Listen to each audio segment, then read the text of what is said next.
পঞ্চম শ্রেণীর গণিত বইয়ের অনুশীলনী 9-এর 7 নং প্রশ্নের সমাধান। একটি দোকানে 1800 টাকার পণ্য 20% কমে বিক্রয় করা হলো। পণ্যটির বিক্রয় মূল্য কত? এখানে পণ্যটির ক্রয় মূল্য দেওয়া রয়েছে এবং কত পার্সেন্ট কমে বিক্রয় করেছে এটিও রয়েছে। এবার পণ্যটির বিক্রয় মূল্য কত টাকা, আমরা এটির সমাধান করব। তো এখানে দেওয়া রয়েছে পণ্যটির ক্রয় মূল্য এবং 20% কমে বিক্রয় করেছে। তোমরা প্রথমেই লিখে নিব 20% কমে ধরে নিব পণ্যটির ক্রয় মূল্য 100 টাকা। তাহলে 20% কমে 100 টাকা ক্রয়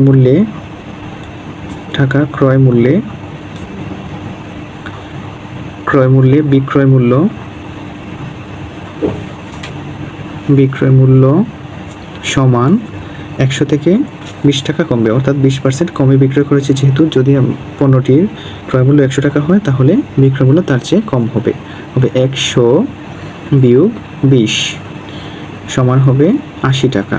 80 টাকা, এখানে আমরা টাকা দিয়ে দিব 80 টাকা। এবার আমরা ঐকিক নিয়মে অঙ্কটি সমাধান করব। লিখব 100 টাকা ক্রয় মূল্যে বিক্রয়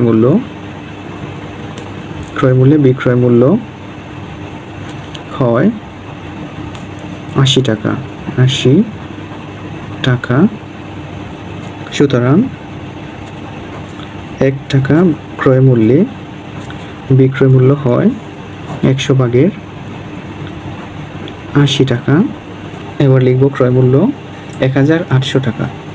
সুতরাং 1800 টাকা ক্রয় মূল্যে বিক্রয় মূল্য হয় সমান 1 টাকা ক্রয় মূল্যে যে বিক্রয় মূল্য তাকে আমরা 1800 দ্বারা গুণ করে দিব।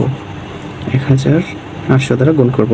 100 ভাগের 80 গুণ 1800, এত টাকা। এবার আমরা কাটাকাটি করে নিব। 100 দিয়ে যদি আমরা 1800কে কাটি তাহলে হবে 18 এবং 80 গুণ করে দিলেই আমাদের পণ্যটির বিক্রয় মূল্য বের হবে।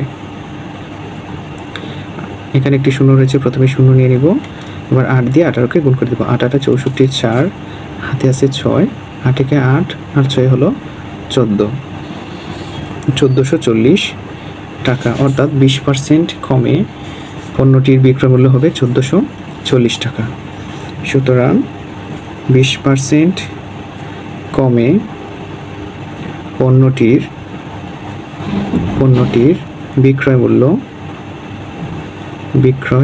মূল্য হবে 1440 টাকা।